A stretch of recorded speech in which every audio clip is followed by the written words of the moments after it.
Are you interested in knowing the will of God for Himself and for all of us? In this video, I'm going to discuss with you fully the will of God. That's coming up.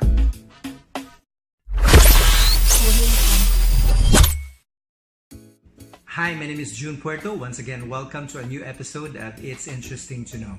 If you're new here, it's my pleasure to serve you. And if you're a type of person who's actually interested in the matters of faith, and if you think this video could help you with that, please consider subscribing in this channel, click the notification bell in order for you not to miss my next videos.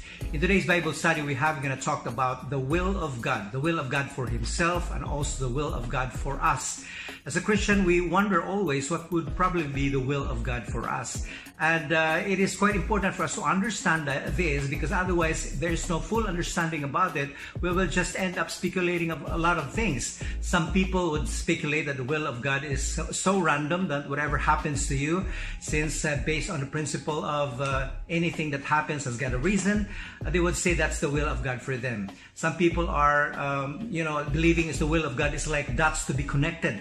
And each dot has got a representation, like one dot for a husband, one dot for a wife, one dot for your family life or a child or bank account or something. All you have to do is to live this life looking for the dots, making sure that you connect them one by one, because that is the will of God for us. And that's quite tremendous of looking for that, because at the end of the day, you'll always miss a dot, right?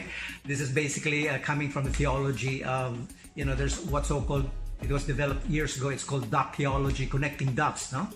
And other people who believe that even the traumatic experience that they have experienced, like for example, you fall on the pavement or in the street and suddenly your face drop on the ground and you see a ticket, like a ticket of a lotto or sweepstakes. The next day, you realize that the ticket won first prize, and they would say, that's the will of God for me. And whatever things, you could imagine of making a business, and you will try to convince yourself that based on the things that comes along, this could be the will of God for me. Unfortunately, all those examples that I'm giving you today is not even close to the will of God, because the will of God is not a matter of actually experiencing it at random, or experiencing it depending on what you probably have thought is the nearest to it. And it's not a question of information, it's not a question of our ability, but it is a question of our willingness really to be guided with that will of God. It's the will of God is being told in the Bible as something that we already have known. The only thing that we have to actually do is to ask God how to do it. Like for example, the prayer of David in the book of Psalms chapter 143 verse 10. He said, Lord, teach me to do your will. So it gives us an indication that the will of God is already known by Him. David didn't ask, Lord, show me your will. He didn't ask, Lord, please give me a revelation of your will.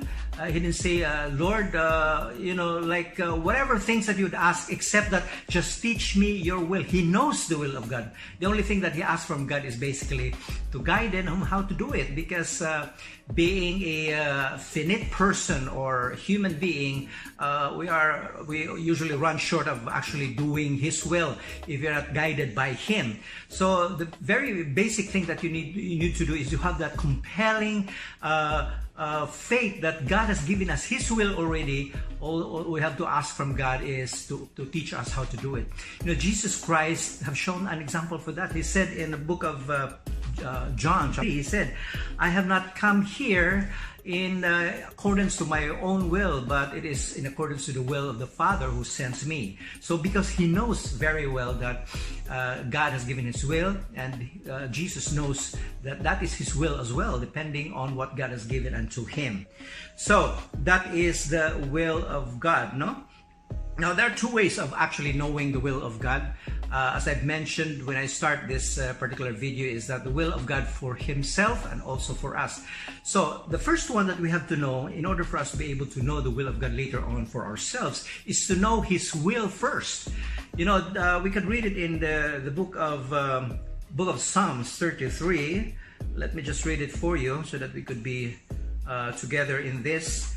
33 starting in verse 6. It says here, by the word of the Lord the heavens were made, their starry host by the breath of his mouth. He gathers the waters of the sea into jars. He puts the deep into storehouses. Let all the earth fear the Lord. Let all the people of the world revere him. For he spoke and it came to be. He commanded and it stood firm. And here it is. The Lord foils the plans of the nations. He thwarts the purposes of the peoples.